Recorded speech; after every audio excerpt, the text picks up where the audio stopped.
राम राम जी। आत्म मंथन में आपका स्वागत है। देखो, इंस्टा में बहुत सारे मैंने आपको वीडियोस भेज दिए हैं जिसमें टाइम भी बता दिया है, मुहूर्त के सब चीज़ बताई हैं। जो लोग इंस्टा नहीं देखते हैं, काफ़ी लोग हैं जो कहते हैं हम इंस्टा देखते नहीं हैं, तो उनके लिए डिटेल जानकारी जो मैं यहाँ वीडियो में देने वाली हूँ, डिटेल जानकारी के लिए यहाँ पे आप जो है देख लो।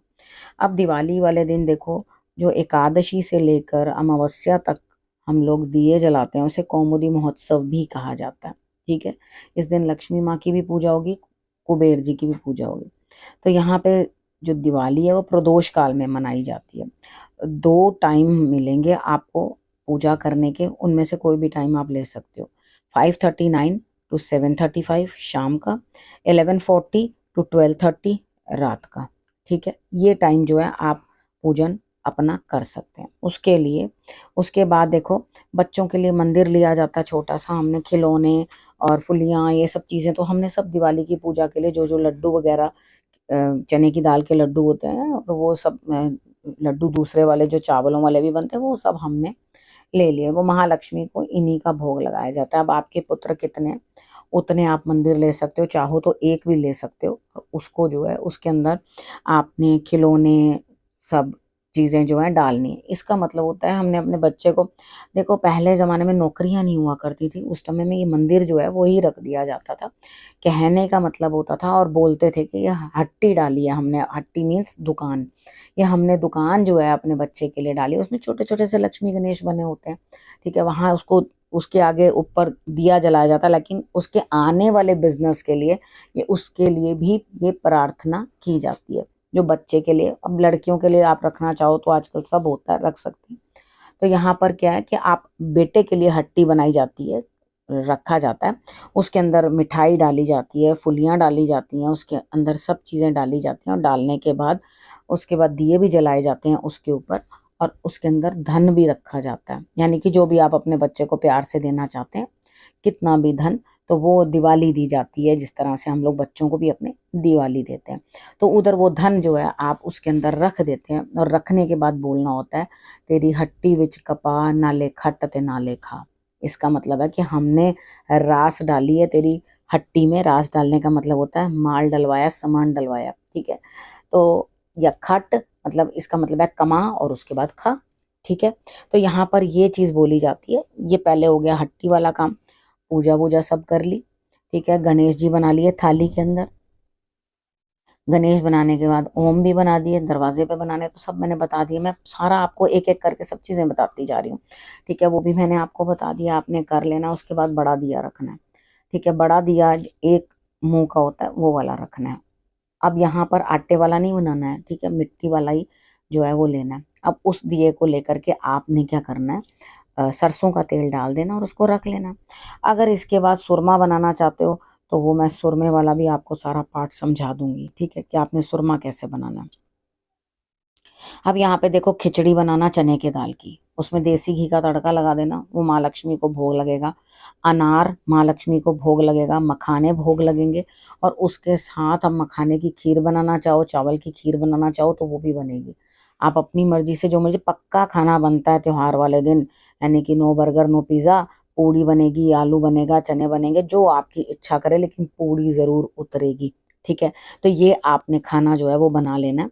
और खाना बनाने के बाद आपने मीठा भी साथ, खीर तो हो गई। ठीक है, तो यहाँ पर आपने ये सब कर लेना। और वो करने के बाद आपने बैठी हुई, देखो जो मूर्ति ली है या आपने जो फोटो है, बैठी हुई लक्ष्मी की लेते हैं, खड़ी लक्ष्मी की नहीं लेते। उससे क्या होता है, माँ तो चंचला होती है, एक जगह से दूसरी जगह पहुंच जाती है। अगर आप चाहते हैं माँ स्थिर रूप में आपके पास निवास करे, आपको हमेशा लक्ष्मी प्राप्त होती रहे, तो आपने क्या करना है, आपने ये चीज़ समझ लेनी है कि भाई हमें बैठी हुई ही प्रतिमा लेनी है। अब 8 लक्ष्मियों के बारे में भी मैंने बताया। अब डिटेल से दूसरी वीडियो में उसके बारे में बताऊंगी। देखोगे कितना टाइम यहाँ पर बचता है इस वीडियो के अंदर मुझे, और उसके बाद ही मैं आपको बताऊंगी।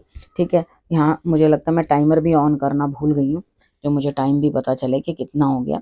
तो यहाँ पर देखो, महालक्ष्मी की जो आपने आराधना करनी है वो विष्णु जी की भी आराधना साथ ही करनी है। रीज़न क्या है, अकेली महालक्ष्मी की पूजा नहीं होती। ठीक है, यहाँ गणेश जी की पूजा इसलिए होती है, मैंने एक वीडियो में आपको बताया माँ सरस्वती का रोल क्या है उसके अंदर और क्या है गणेश जी का रोल। तो यहाँ पर गणेश जी जो हैं उनके साथ बैठते हैं, लेकिन विष्णु जी जो हैं उनको भी आपने साथ में जरूर ध्यान लेना है, जरूर उनकी भी आराधना कर लेनी है साथ में, क्योंकि कोई भी स्त्री अकेली नहीं पूजनी है।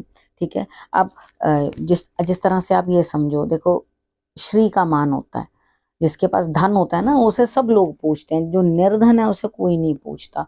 यहाँ पे आपको एक चीज समझनी है कि ज्यादा खाने वाले, ज्यादा सोने वाले, सूर्य अस्त होने के बाद तक भी सोने वाले, उसके बाद आलस करने वाले, हर काम को डिले करने वाले, अपने आसपास गंदगी पड़े देने रहने वाले अहिलक्ष्मी के प्रभाव में होते हैं, अलक्ष्मी के प्रभाव में होते हैं। तो जो महालक्ष्मी के प्रभाव में होते हैं वो लोग जल्दी उठते हैं, जल्दी उठकर अपने सारे कार्य करते हैं, खुद की स्वच्छता का, घर की स्वच्छता का, सब चीज़ों का ध्यान रखते हैं। ठीक है, ये चीज़ें, उसके बाद वाणी भी अच्छी बोलते हैं, लड़ाई झगड़ा नहीं करते घर में। जिनके घर में लड़ाई झगड़ा भी बहुत होता है उनके घर से भी लक्ष्मी जो है चली जाती है। कई बार क्या होता है, किसी एक के भाग्य से लक्ष्मी तो आती है, लेकिन इस तरह के लोगों की वजह से लक्ष्मी चली जाती है।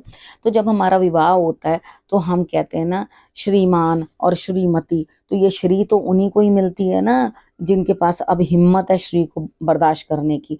ठीक है, श्री को बर्दाश्त करना भी आसान नहीं है, उसको खुश रखना भी आसान नहीं है। तो जो भी अपने जीवन साथी को भी अभद्र गालियां देता है या बुरी तरीके के साथ उसके साथ बोलता है, उसके पास भी लक्ष्मी का अभाव जो है हमेशा रहता है। तो आप खुद सोचो कि महालक्ष्मी का एक स्वरूप ऐसा भी था कि उन्होंने विष्णु जी को भी जो है अपने से दूर कर दिया था, और दूर करने के बाद उनको भी, विष्णु जी को भी जो है बिल्कुल गरीबी भोगनी पड़ी, और उन्होंने कुबेर से जो है वो धन मांगा था एज अ लोन। ठीक है, कि मुझे उधार दे दो कुछ ताकि मैं अपना गुजारा कर सकूं। तो लक्ष्मी जिस पे प्रसन्न नहीं होती उसे दाने दाने को मुताज कर देती है, और अगर प्रसन्न होती है तो आपको माला माल कर देगी। ठीक है, तो आपने लक्ष्मी की पूजा उसी हिसाब से करनी है। देखो खड़े खड़े नहीं, फटाफट पूजा करी, काम खत्म, चलो जी चलो, जल्दी से खाएं, जल्दी से पिएं, चरणामृत तैयार कर लेना। आपको बताया हुआ गंगा जल, दही, शहद और मीठा, शक्कर, ये सब चीज़ें डालकर आपने जो है तैयार कर लेना है चरणामृत पीने के लिए। तो वो चरणामृत जरूर सब बच्चों को देना है, बच्चों को बधाई जरूर देनी है, धन जरूर देना है। यहाँ पर माँ बाप का ही फर्ज नहीं बनता बच्चों को देने का, बच्चों का भी फर्ज बनता है अपने माता पिता को अपनी अर्निंग में से या कुछ थोड़ा बहुत भेंट करने का, कि दिवाली मुबारक हो। तो यहाँ पर क्या है, हमें ये चीज़ समझनी है कि हम किन किन चीज़ों को प्राप्त करना चाहते हैं, किन किन चीज़ों को अपने तक लाना चाहते हैं। ठीक है, तो लक्ष्मी के कौन कौन से प्रकार हैं मैं आपको वीडियो में ज़रूर बताऊंगी। 8 लक्ष्मियाँ किस किस चीज़ के लिए होती हैं, किस तरह से उनकी जो है आपने पूजा करनी है। एक एक लक्ष्मी के बारे में थोड़ा थोड़ा ज्ञान आपको दूंगी, आपको समय लगे तो ज़रूर उसको देख लेना, आपको समझ में आएगा कि लक्ष्मी का सिर्फ एक स्वरूप धन ही नहीं है। ठीक है, तो यहाँ पे आप सब चीज़ों को अच्छे तरीके से करना। आपको दिवाली की बहुत बहुत शुभकामनाएं। देखो पटाखे जला रहे हो या कुछ भी कर रहे हो, बैन है, मुझे नहीं मालूम आप लोग जलाओगे या नहीं जलाओगे। ठीक है, तो यहाँ पर आपने करना क्या है, अगर आप ये सब कर रहे हो तो बच्चों को अपनी निगरानी में रखना, उनको छोड़ नहीं देना, जाओ बेटा फूल झड़ी जलाया हो, जाओ ये कर लो, जाओ वो कर लो।